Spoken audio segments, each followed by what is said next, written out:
Bonjour, je suis Charlène Petit et vous écoutez le podcast engagé qui rime avec générosité. Si vous voulez encore plus de contenu, venez découvrir ma newsletter Vitamine G. Au menu, des histoires de dons, des recommandations, des décryptages sur l'actualité philanthropique et parfois des contenus invités. Pour s'abonner, rendez-vous en description ou au www.philanthropio.com. Cette saison est sponsorisée par Altrui, une association 100% digitale qui a pour mission de promouvoir l'engagement associatif à travers le Podcaston, un marathon caritatif qui dure une semaine et au cours duquel des centaines de podcasteurs se mettent au service d'une cause le temps d'un épisode spécial. La 3e édition aura lieu en mars 2025 et sera pour la première fois internationale. Quelque chose de gros se prépare, alors soyez au rendez-vous. Tu es le nouveau Rockefeller, un philanthrope. Qu'est-ce que ça veut dire? Ils veulent changer le monde. Quelle drôle d'idée. Dans un esprit philanthropique. Vous me répétez? Philanthropique. Philanthropique. Je vous donne un peu de pognon. Et finalement, quand beaucoup de gens aujourd'hui me disent « Mais comment fais-tu pour avoir cette humanité ?» Eh bien, je leur réponds très simplement, je leur dis « C'est ce goût de l'amour. Ce goût donc qui m'a poussé à me mettre au service de la communauté, à faire le don de soi. » S'emparer d'un mot qui porte l'amour de l'humanité comme message, en saisir tout le sens et la complexité en toute simplicité, découvrir des hommes et des femmes qui s'engagent, écouter leurs histoires et enchanter le monde avec authenticité. Bienvenue dans Philanthropio, le premier podcast francophone qui raconte la philanthropie et dans lequel je vais à la rencontre de ceux qui la font. Mon invitée du jour, Marie Loger, est déterminée à résoudre le problème de financement et de visibilité des associations en Belgique. Avec son associé Thomas Carton, elle a décidé de s'attaquer aux procrastinateurs du don en leur apportant une solution digitale clé en main. Leur plateforme Better se veut être le Netflix de la philanthropie, avec, tout comme la célèbre plateforme de streaming, un accent mis sur la stratégie éditoriale, l'originalité et la recommandation. La start-up, qui prépare pour la fin d'année une levée de 500 000 €, vient d'ailleurs de remporter la finale belge du Fun Truck, un concours binational et itinérant en France et en Belgique qui a pour but de sourcer les futurs champions de la tech et de l'innovation. Je vous propose donc de découvrir ce qui fait la singularité de cet espoir de la Tech for Good. On a parlé de B2B, B2C, RSE et IA. Une avalanche d'acronymes qui ne devrait pas vous effrayer si vous aimez l'entrepreneuriat, l'engagement et les nouvelles technologies. Bonne écoute! Hello Marie! Comment vas-tu? Bonjour Charlène, très bien, merci. Eh ben écoute, je suis super contente de t'avoir sur le podcast. Ça doit faire environ 2 ans qu'on se suit. On avait même planifié un enregistrement alors que tu te trouvais, je crois, sur la côte ouest américaine, à San Francisco, il me semble. Oui, un peu plus bas, plus près de Los Angeles, mais oui. Ok. Et puis finalement, c'est tombé à l'eau. Et puis voilà, la vie a repris le dessus. Et j'ai appris par la même occasion que tu étais maman d'un jeune garçon.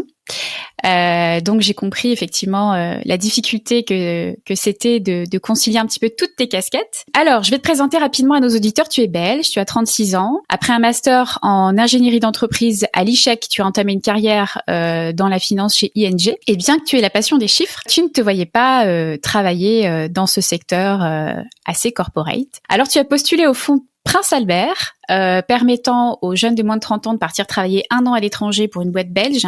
Et ton profil a été retenu. C'est ce qui a lancé ton expatriation en Asie du Sud-Est, où tu es resté tout de même 6 ans. À ton retour en Belgique, tu te formes au développement web au Wagon et tu rejoins la Startup Factory pour lancer Imagine Belgium, qui permet de visiter la Belgique à travers la réalité virtuelle. Tu quittes finalement le projet pendant le Covid et c'est là que Better arrive dans ton parcours. Tu rencontres ton associé Thomas Carton et ensemble vous décidez de créer un petit peu le Netflix de la générosité en proposant pour la première fois en Europe un abonnement philanthropique digital à partir de 5 € par mois. Donc aujourd'hui, on va parler de Better, on va parler de comment transformer la flemme de donner en flamme de l'engagement en démocratisant la philanthropie. Avant de commencer, j'aimerais un petit peu t'interroger sur ton rapport à la philanthropie. Quel était ton rapport à la philanthropie avant d'entreprendre dans le secteur ? Eh ben, étonnamment, je connaissais pas du tout, ou en tout cas pas bien. J'avais cette perception un peu poussiéreuse de la philanthropie, et je pensais que c'était pour les grands philanthropes. Et donc, je connaissais pas tellement bien la philanthropie en tant que telle. Je connaissais en revanche très bien la vie de terrain. Je m'étais engagée dans pas mal d'associations, et donc j'avais vu souvent qu'en fait le nerf de la guerre pour toutes ces associations était le budget, était le financement, que c'est hyper difficile pour elles de piloter leurs activités quand elles n'ont aucune vision sur leur budget de l'année l'année qui suit, et que souvent en Belgique, en fait, le problème, c'est qu'elles doivent remplir des projets, des appels à projets, etc., pour avoir des financements publics, et donc des grandes difficultés à lever des fonds pour des besoins structurels comme payer le loyer, le comptable, les salaires, etc. Et donc j'avais cette connaissance-là du terrain, mais pas du tout ce qu'apportait la philanthropie dans son ensemble. Donc d'abord un engagement bénévole. Est-ce que c'est un engagement qui t'avait été transmis par ta famille ? En grande partie, oui. Je pense que c'est souvent le cas. Donc des parents qui sont toujours beaucoup engagés, des oncles et tantes, etc. Et donc on est embarqué petit dans plein d'événements et plein de fancy fairs, de soirées cinéma, etc. Et puis petit à petit, on se prend au jeu et on découvre. On se lie plus d'amitié ou de passion pour certains projets. On s'y engage davantage. Et c'est un super moyen de découvrir plein de choses, en fait. Je te pose la question parce que pour ceux qui nous écoutent, t'es quand même passé de développement commercial pour des lames industrielles à un projet de Tech for Good. Donc, ça permet aussi de faire un petit peu le lien entre les deux et de voir que il y avait quand même des racines d'engagement au milieu de tout ce parcours foisonnant. Est-ce que tu peux nous faire un rapide portrait robot de la générosité en Belgique ? Est-ce que tu peux nous donner quelques chiffres clés, par exemple, combien il existe d'associations qui donnent, etc., juste pour savoir un peu d'où on part ? Donc en Belgique, on est 11 millions d'habitants. Les dons ont pas mal évolué ces dernières années. Donc ils se sont longtemps stabilisés autour de 300 millions d'euros jusqu'à environ 2019. Et là, au dernier baromètre, en 2023, ils étaient à plus de 520 millions. C'est vraiment chouette de voir une croissance. Et ce qu'on voit vraiment, c'est que la part des dons faits par les entreprises a doublé ces 4 dernières années. Donc ça, c'est assez impressionnant. Les entreprises commencent à s'engager. Bon, elles étaient à la traîne par rapport aux particuliers. Donc il était temps qu'elles s'y mettent. En revanche, elles le font et elles le font rapidement, donc ça c'est vraiment chouette. Ce qu'on voit néanmoins, c'est que si les dons sont en croissance, les petits dons ou le nombre de donateurs, lui, est en diminution. Donc c'est-à-dire que dans son ensemble pour le secteur, c'est chouette parce qu'il y a plus de dons vis-à-vis des associations. En revanche, en fait, c'est les grands donateurs qui ont pu se permettre de donner davantage, et c'est de là que vient la croissance et c'est pas le nombre de donateurs qui a augmenté. Et on voit surtout que la part des petits donateurs a diminué. Ça s'explique pour plein de raisons, principalement le climat économique, etc. Il y a un peu moins de 2600 ASBL, enfin on appelle ça des ASBL en Belgique, mais donc d'associations en Belgique. Et voilà, en gros, les grands chiffres et le paysage belge. La Belgique est vraiment en train de se professionnaliser, donc on voit par rapport à d'autres pays, on est un tout petit peu à la traîne en termes de data et de données collectées, etc. Et donc on n'a pas encore énormément de data, mais on voit que toutes les associations, toutes les fondations et la Fondation Roi-Baudouin travaillent de plus en plus pour avoir un baromètre qui donne de plus en plus d'infos pour qu'on sache tous plus ou moins où on va. Donc Better est arrivé dans ta vie autour de 2020. Est-ce que tu peux nous raconter un petit peu la genèse du projet ? Parce que c'est une évolution d'un projet de plateforme de financement participatif qui a vu le jour en 2015, qui a été une initiative poussée par une fondation d'entreprise, en l'occurrence de Grove Petercam. Et le but, c'était de démocratiser la philanthropie. 5 ans plus tard, et après 1 million d'euros collectés pour une 60aine de projets, la fondation a décidé donc de faire évoluer ce projet de plateforme et de s'adresser à un startup studio pour passer un peu au next level. Et c'est là que ton associé et toi êtes arrivés dans le projet. Est-ce que tu peux nous raconter un petit peu tout ça, l'avant, après ? C'était quoi ce projet de plateforme ? Pourquoi il s'est arrêté ? Et comment vous êtes arrivés dans ce projet-là ? Ce projet de plateforme, moi j'en fais pas partie, donc j'ai que les données a posteriori, mais en fait donc ce qui s'est passé, c'est que Jingo Community était une plateforme de crowdgiving, donc c'est comme du crowdfunding qu'on connaît un peu classique, mais là c'est du don. C'était une plateforme en ligne et donc c'était vraiment super qu'elle existe parce que du coup pendant le Covid il y a pas mal d'associations qui pouvaient plus faire les événements qu'ils font d'habitude pour collecter des dons, une soirée de gala ou autre, et qu'on peut la remplacer par une collecte de dons en ligne. Ça fonctionnait de manière assez classique, donc il y a une campagne avec un début et une fin, il y a un objectif financier à atteindre.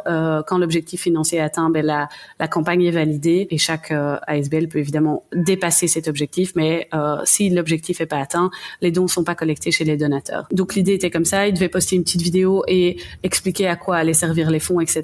Et puis, il donnait des nouvelles aux donateurs pour expliquer l'évolution du projet ou ce qui avait été fait avec les fonds. Au bout de 5 ans, il y a eu plusieurs constats au sein de l'équipe.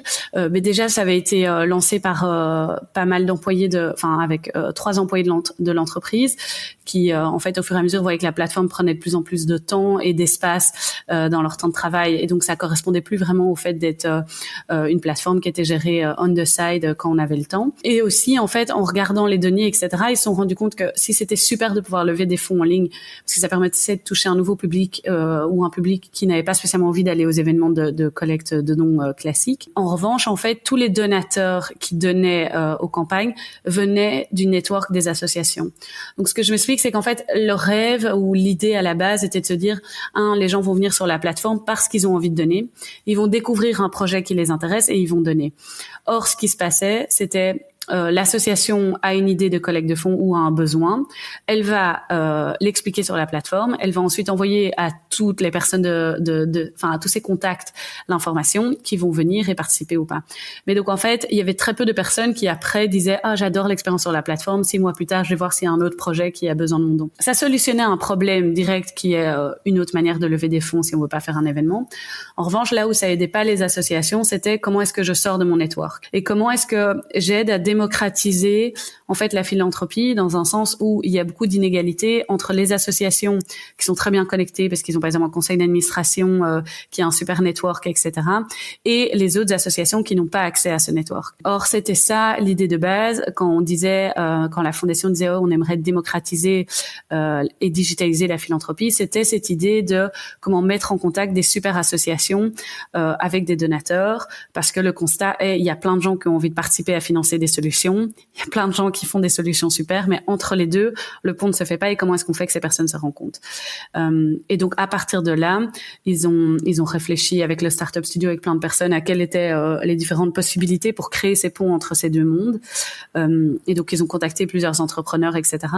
Et là, Thomas, qui est aujourd'hui mon associé, et moi, on ne se connaissait pas et on a en fait pitché plus ou moins la même idée à la fondation, de manière très différente et d'un point de vue technique pour Thomas et d'un point de vue plus commercial ou vision pour ma part. Et du coup, ils nous ont dit il faudrait absolument que vous rencontriez. Et donc voilà, on s'est rencontrés plusieurs fois. On a bossé l'idée ensemble et puis le projet a été retenu et c'est comme ça que Better est né en fait. Ce que tu dis, c'est que ce premier projet de plateforme, ça a créé plus de la redirection qu'un élargissement du bassin de donateurs pour les associations. C'est-à-dire qu'elles n'avaient pas forcément l'outil digital pour faire de la collecte en ligne ou voilà. Du coup, elles se déportaient un peu vers cette plateforme-là, mais ça créait pas d'acquisition, quoi.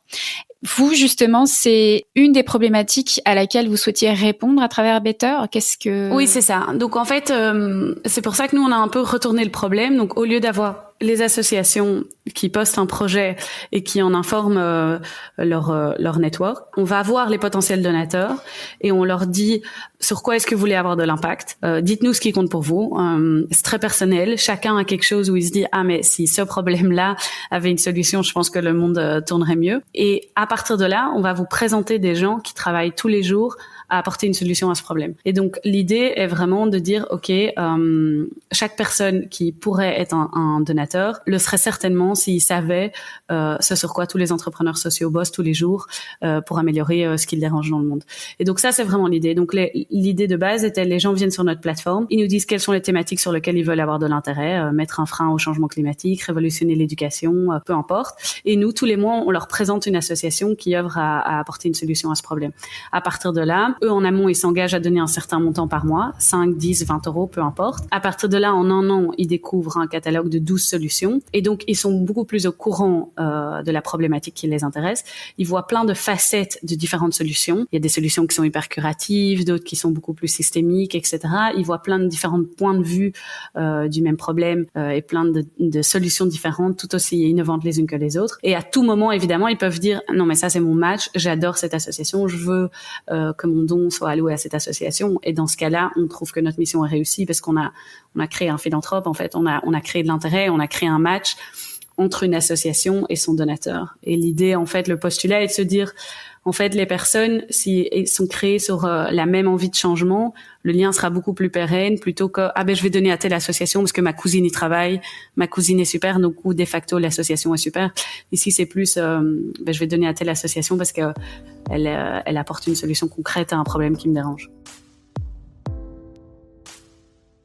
Vous misez quand même sur la découvrabilité des associations, en passant notamment par du storytelling, en adoptant un peu les codes des réseaux sociaux.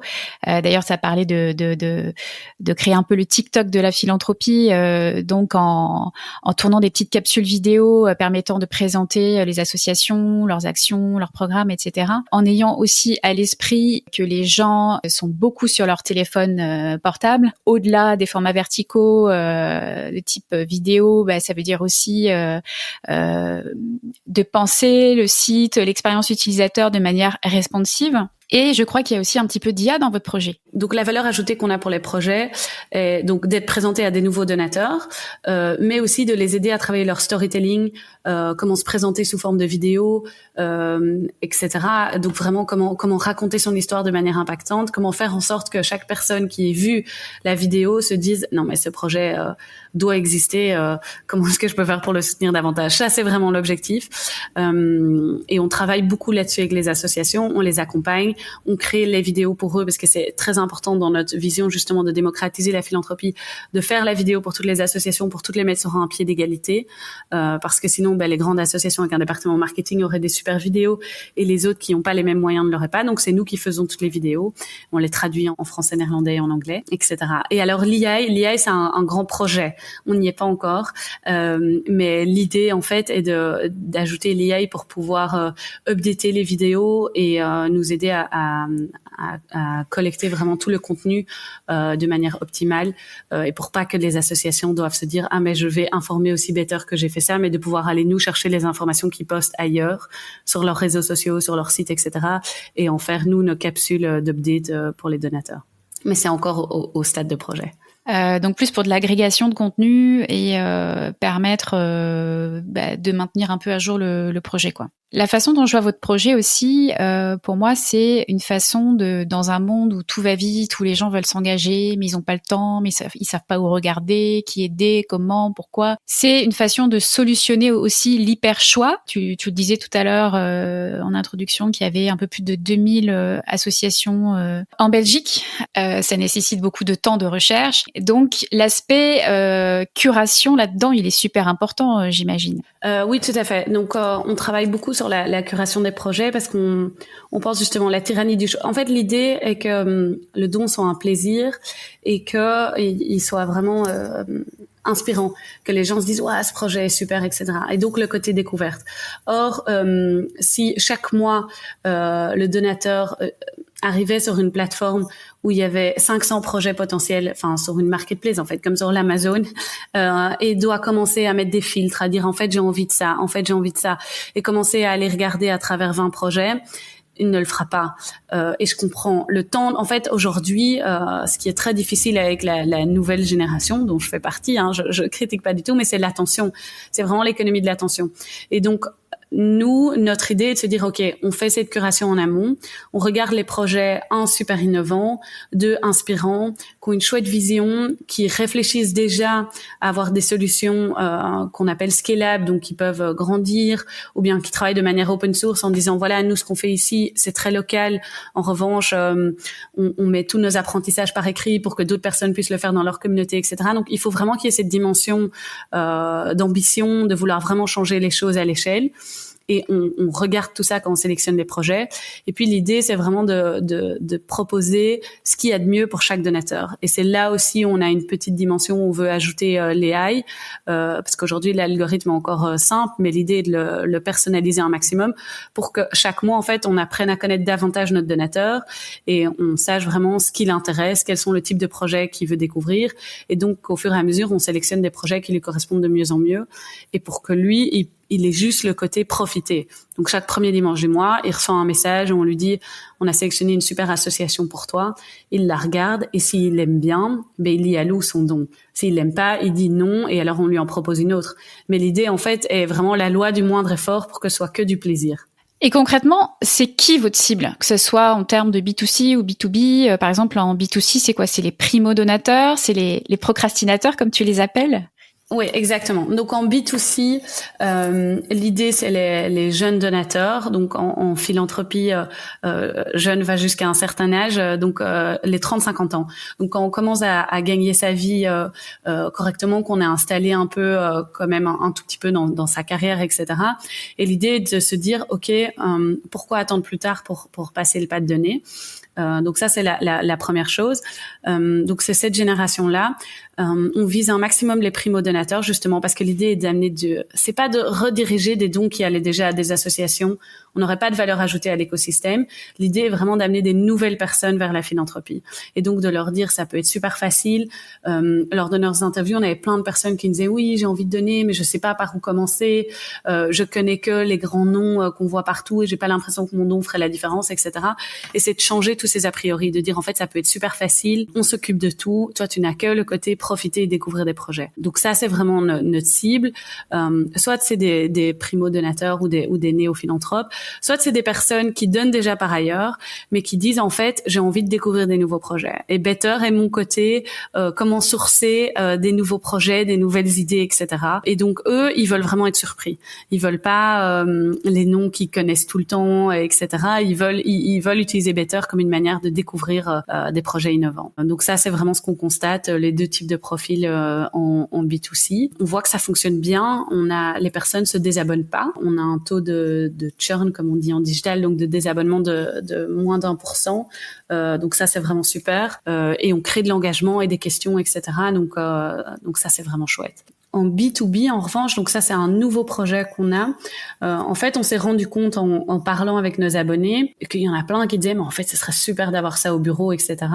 Et nous, notre idée était d'amener des nouvelles personnes à la philanthropie et donc on l'avait vraiment vu en B2C à la base.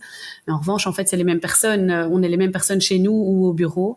Et donc on s'est rendu compte comme il y a de plus en plus d'entreprises qui donnent, souvent quand elles donnent, en fait, c'est de manière très top-down. Donc c'est-à-dire que c'est le comité de direction ou le CEO, etc., qui identifie un problème qui les intéresse et qui va faire un don et puis qui va en informer les employés de manière top-down. Et donc, ça crée très peu d'engagement. Les employés se sentent pas vraiment connectés avec la cause, pas toujours, etc. Et donc, l'idée ici est de se dire, OK, mais pour une partie de ce budget, pourquoi est-ce que vous demandez pas aux employés de donner leur avis? Parce que finalement, ils ont participé à la création de ces revenus. Et comme ça, vous pouvez créer de l'engagement. Et donc, l'idée est très simple. Je sais pas comment ça fonctionne au Québec, mais en Belgique, on a ce qu'on appelle des chèques repas. Donc, l'entreprise va donner un montant journalier pour acheter non, ça n'existe pas chez nous. Voilà, ça c'est les beautés de la fiscalité belge.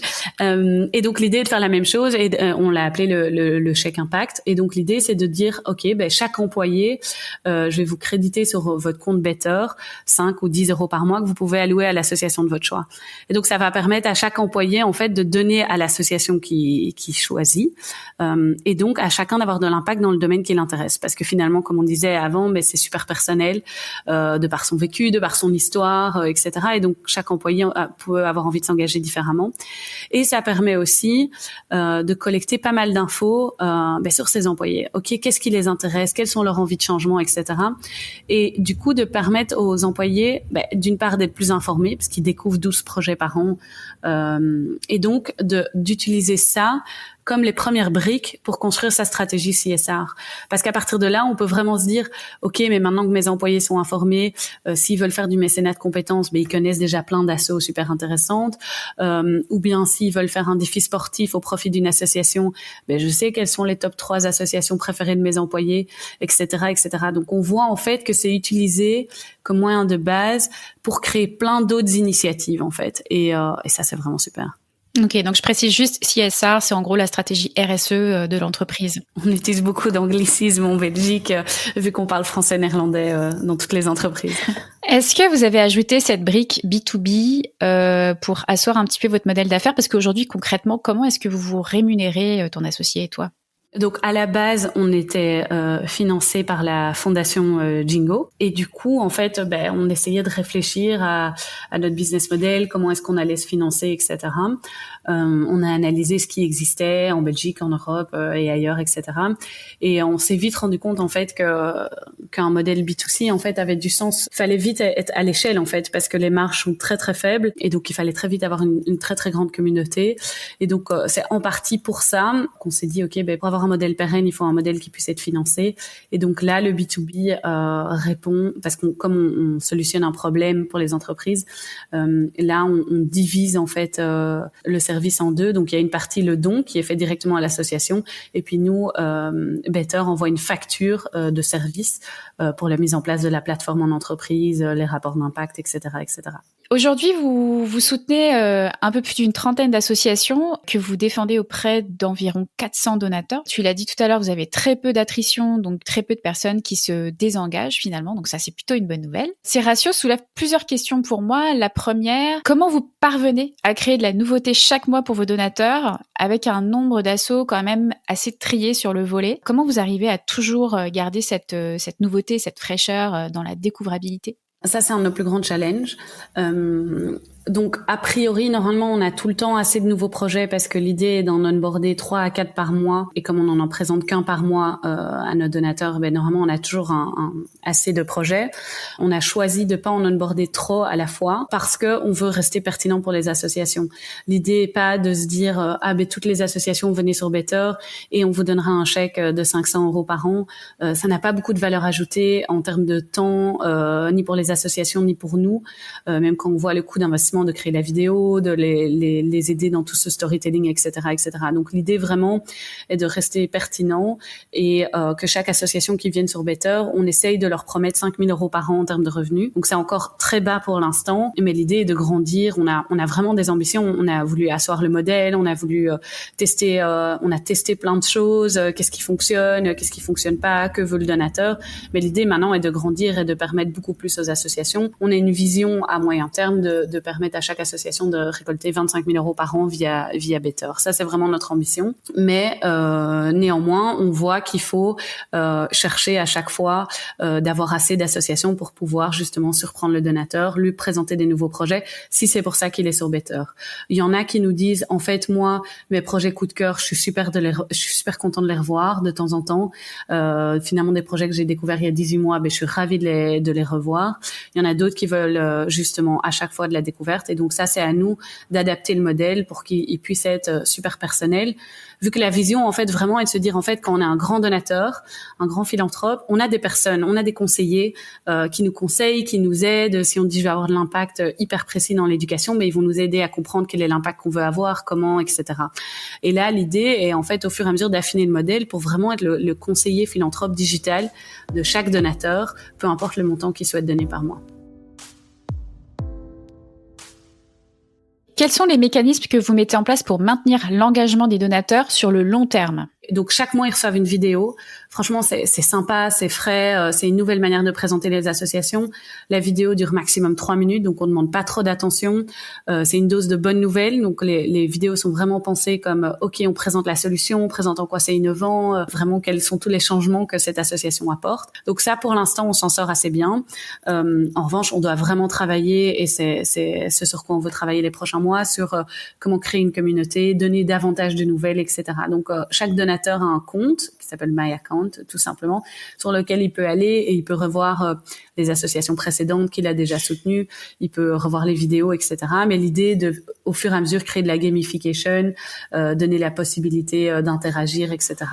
et de vraiment créer cette notion de communauté pour qu'il y ait davantage d'engagement. Ouais, en fait, vous avez le même enjeu qu'une association X, Y ou Z, c'est-à-dire qu'à un moment donné, tu as besoin d'un plan de marketing relationnel pour toujours informer tes donateurs, leur expliquer ce qui se passe, qu'est-ce qui a été fait avec son don, etc. Donc finalement, vous vous retrouvez un peu pris dans ces contraintes qu'on retrouve fréquemment, systématiquement, même dans une asso, quoi. Oui, c'est exactement ça. Et c'est un peu la vision aussi, parce qu'en fait, en parlant avec les associations, on s'est rendu compte qu'elles nous disaient, en fait, un donateur qui va me donner 10 000 € par an me prend en fait autant de temps qu'un donateur qui va me donner 40 € par an. Parce qu'en fait, ils ont toujours les mêmes questions, qui est, en Belgique, c'est souvent quand est-ce que je reçois mon attestation fiscale, où va mon don, qu'avez-vous fait comme projet cette année. En fait, tout le monde a un peu les mêmes questions. Et donc, l'idée était de se dire, OK, si on peut mettre tous ces petits donateurs dans une même communauté et récolter les informations des associations et les pousser vers les donateurs, on peut vraiment simplifier la vie et des associations et des donateurs, parce qu'ils savent qu'il y a un endroit où ils retrouvent collectivement toutes les informations. Et oui, comme tu dis, c'est très important de se dire, OK, mais ça met du temps d'acquérir des nouveaux donateurs. Donc, une fois qu'ils sont là, il faut les chouchouter, il faut leur donner des nouvelles pour qu'ils restent et pour qu'ils restent le plus longtemps possible. Bah justement, c'est quoi vos stratégies pour faire de l'acquisition d'abonnés ? Est-ce que vous surfez, par exemple, sur l'actualité politique et économique ? Pas aujourd'hui. À terme, on n'est pas du tout contre. On est une petite équipe, donc on préfère vraiment jouer sur nos atouts, les super histoires de nos associations, nos vidéos, vraiment ce qu'on connaît, ce qu'on maîtrise, plutôt que d'essayer d'aller vite faire de l'opportunisme quand il y a une nouvelle politique. Donc on relaye les infos de nos assos quand il y a un besoin urgent de la part d'une asso. On a par exemple une asso qui était chez nous, dont le centre d'accueil de jour pour les personnes vivant dans la rue a pris feu. Alors oui, alors là on pousse l'appel auprès de nos abonnés, etc. Mais on joue pas encore sur l'actualité. On n'a pas encore le système de réponse d'urgence. On ambitionne vraiment de le faire, mais on n'y est pas encore. On veut vraiment éviter d'être l'abonnement qu'on a et qu'on regrette chaque mois d'avoir oublié d'arrêter. Tu vois, typiquement l'abonnement Amazon Prime, on se dit ah non, ils m'ont de nouveau eu pour un an, j'ai oublié d'annuler mon abonnement. Donc l'idée vraiment est de changer cette perception et de faire du don pas un coût, mais plutôt un plaisir de découvrir l'association qu'on a soutenue ce mois-ci. Donc ça, c'est vraiment ce qu'on essaye de faire, de mettre en avant pour avoir un maximum de personnes qui rejoignent la plateforme. Donc, on l'a dit, vous proposez des abonnements à partir de 5 € par mois, donc vous ciblez quand même des petits donateurs. Quel impact l'inflation a eu sur l'adéquation entre votre produit et le marché du don ? Ouais, ça a été un moment très très bizarre parce qu'il y a eu, oui, comme tu dis, ça a été de plus en plus difficile en fait de convertir les petits donateurs, les personnes qui donnent 5 €, etc. Et ce que je comprends tout à fait. En revanche, c'est un moment où les associations en avaient le plus besoin parce qu'elles aussi, elles avaient l'inflation, elles avaient aussi leurs coûts qui explosaient, etc.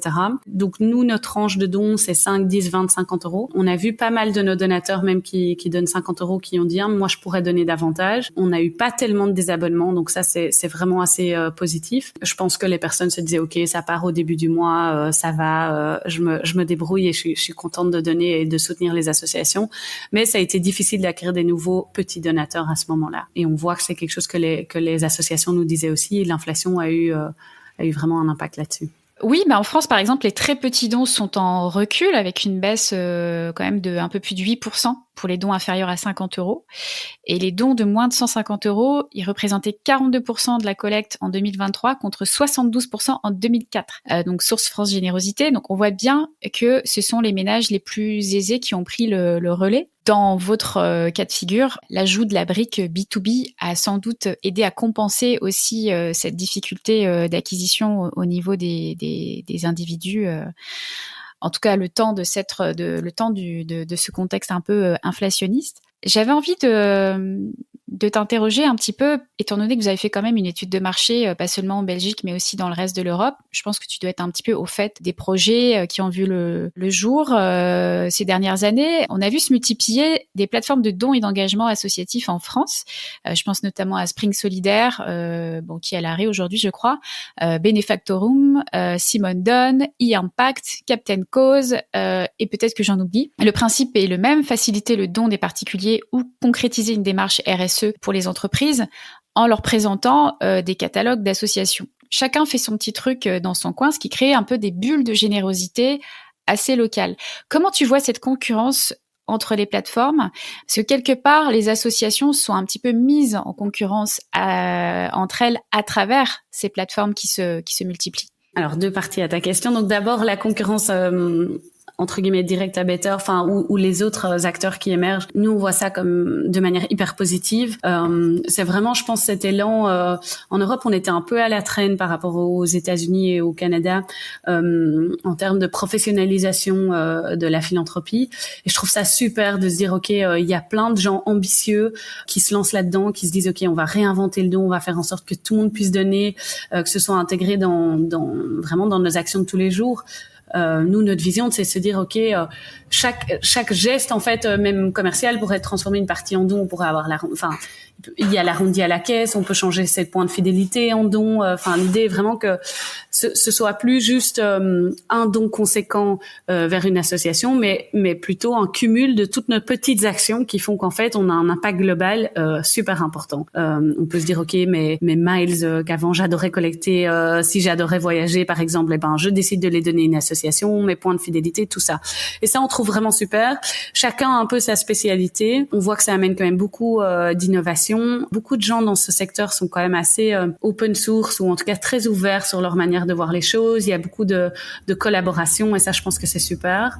Rendre le don plus facile et plus digital, c'est vraiment une avancée pour tout le monde. En revanche, oui, c'est vrai que il faut garder en tête que l'objectif final n'est pas spécialement que sa plateforme fonctionne, mais que les associations collectent un maximum de dons. Nous, notre vision est vraiment qu'en fait, aujourd'hui, quand on interroge nos associations, elles nous disent toutes qu'elles prennent plus de 40% de leur temps à lever des fonds. Nous, notre vision vraiment est de dire, on peut les libérer de ce temps-là.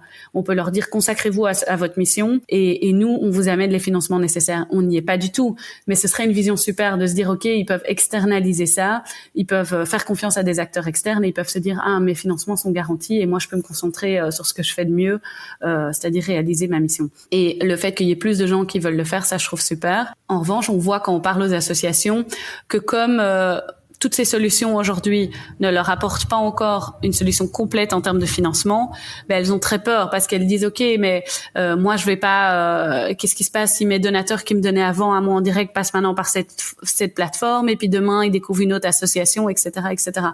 Donc nous on demande rien de nos associations, c'est-à-dire qu'on leur dit pas partagez-nous vos fichiers, etc. Non, on le voit comme un bonus. On est là pour vous soutenir, vous apporter davantage de visibilité, davantage de fonds. Et qu'elle continue à faire ce qu'elle faisait de manière plus classique. Et l'idée est de voir ensemble comment on peut évoluer. Mais c'est vraiment important que ces plateformes se souviennent quand même qu'on a deux obligations. Un, garder en mémoire qu'on le fait pour les associations. Et deux, si c'est pour allouer des fonds qui étaient déjà donnés par ailleurs, on n'a pas vraiment de valeur ajoutée sur le marché. On prend juste des parts de marché de quelqu'un d'autre. Ça va pas pour un marché comme le nôtre. Il faut s'assurer qu'on amène des nouveaux fonds vers la philanthropie. Alors notre projet a du sens. Sinon, autant que les gens continuent à donner comme ils donnaient.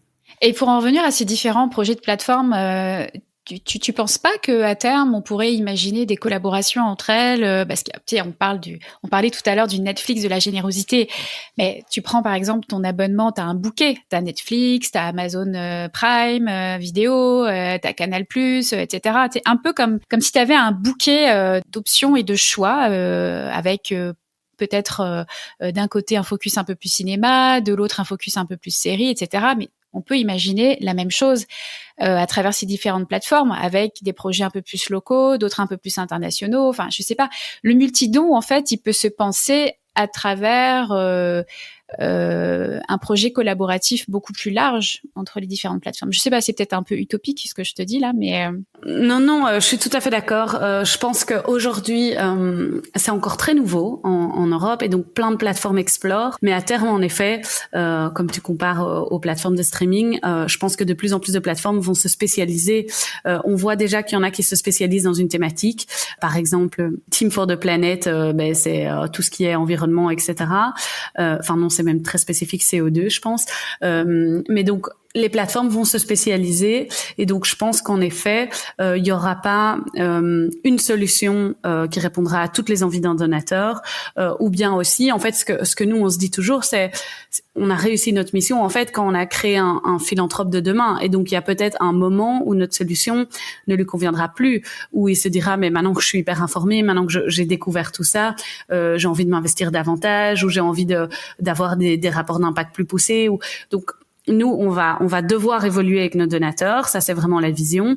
Et sinon, ce serait tout à fait envisageable de se dire, il y a différentes plateformes. Ceci est la plateforme pour l'introduction à la philanthropie, ceci est celui pour la professionnalisation ou pour aller plus loin, etc. Ou bien différents modèles pourraient être utilisés en même temps. Nous, on fait pas du tout, par exemple, tout ce qui est l'arrondi à la caisse, toutes ces choses-là. Donc, il y a vraiment plein de possibilités. Et nous, on est ravis de collaborer. Aujourd'hui, on collabore, par exemple, avec d'autres acteurs qui font du mécénat de compétences ou qui permettent aux personnes de donner leur temps ou des choses comme ça. Mais à terme, oui, une collaboration entre ces plateformes serait au service de la cause, ça c'est sûr. Une petite question un peu plus d'ordre prospectiviste, on va dire.